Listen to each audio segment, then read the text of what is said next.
ساتھیاؤ، میں اور آپ آج کی اس بزم میں یہ پختہ عزم کر کے اٹھیں کہ آج ہم خود بھی اور اپنی اولاد کو بھی، اپنے دوستوں کو بھی، میرے والد گرامی فرمایا کرتے تھے جس سے دوستی ہو نا اس کی انگلی پکڑ کے دین کی راہ پہ لے آؤ، یہ دوستی کا حق ہے۔ اس کے لیے آپ بہت کچھ کرتے ہیں لیکن اگر اس کو دین نہیں دیا تو کچھ بھی نہیں دیا۔ کوشش کرو میرا دوست ہو اور جہنم میں جائے۔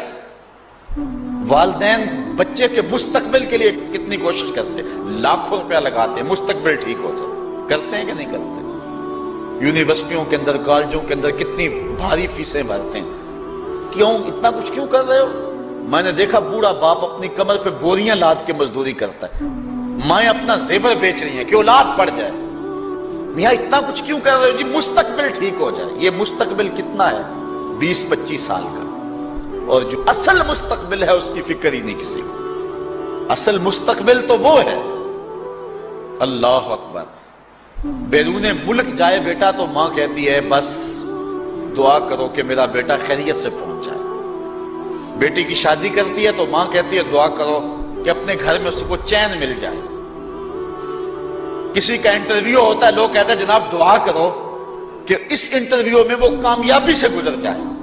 میں کہتا ہوں جب قبر میں اترتا ہے پھر کسی نے آ کر کبھی نہیں کہا کہ دعا کرو مشکل گھڑی آ گئی ہے خیریت سے گزر جائے۔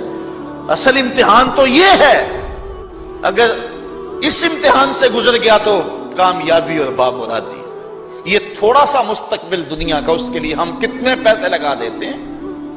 سب کچھ اولاد کو آتا ہے، ہر شے فر فر پڑھتے اور بولتے ہیں، دعائے قنوت بھی نہیں آتی ہوتی۔ تو ہم اپنی اولاد کے لیے دین کا تحفہ اس کو کبھی نہ چھوڑیں۔ اللہ اکبر، کوشش کریں، محنت کریں۔ حضور نبی رحمت صلی اللہ علیہ وآلہ وسلم نے ان بد عمل واعظین کی بات بھی کی ہے کہ جو لوگوں کو نیکی کا حکم دیتے ہیں اور خود اس پہ عمل نہیں کرتے۔ آج ہمارے کچھ واعظین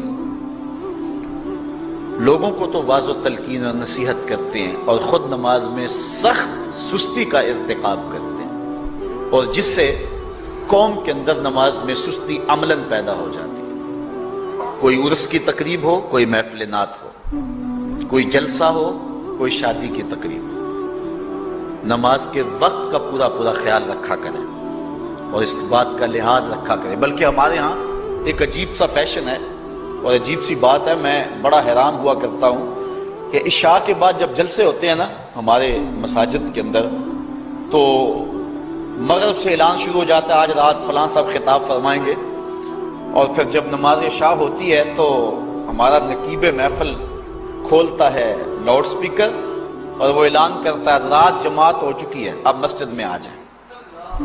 یعنی یہ نماز کو ہلکا کرنے والی بات ہے۔ انہوں کو کہا جا رہا ہے کہ بلکہ بعض تو کہہ دیتے ہیں جس کا تمہیں ڈر تھا وہ گزر گئی ہے، اب آ جاؤ، کیا لینا ہے جلسے میں آ کر اگر نماز ہی نہیں پڑھنی ہے تو۔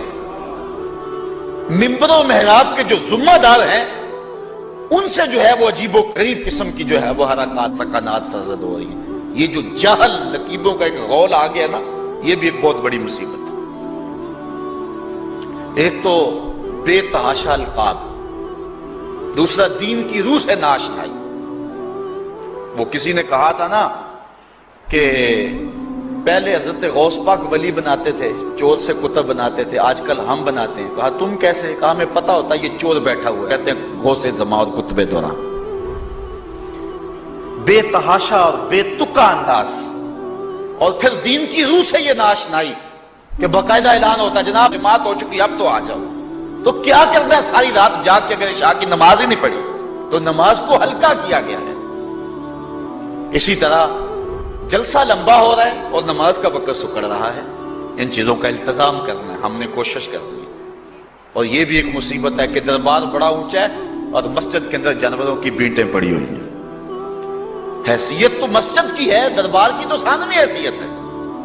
دربار پہ 3 کروڑ روپیہ لگا ہوا ہے اور مسجد میں چٹائیاں بھی موجود نہیں۔ اپنے بھی خفا مجھ سے ہیں بیگانے بھی ناخوش، کہ زہر حلاحل کو کبھی کہہ نہ سکا کند، بات وہی کہتا ہوں سمجھتا ہوں جسے حق، میں ابلہ مسجد ہوں نہ تہذیب کا فرزند۔ بے تحاشا اور بے تکا انداز، اور پھر دین کی روح سے یہ ناشنائی کہ باقاعدہ اعلان ہوتا ہے جناب جماعت ہو چکی اب تو آ جاؤ. تو کیا کرنا ہے ساری رات جاگ کے اگر عشاء کی نماز ہی نہیں پڑھی تو نماز کو ہلکا کیا گیا ہے.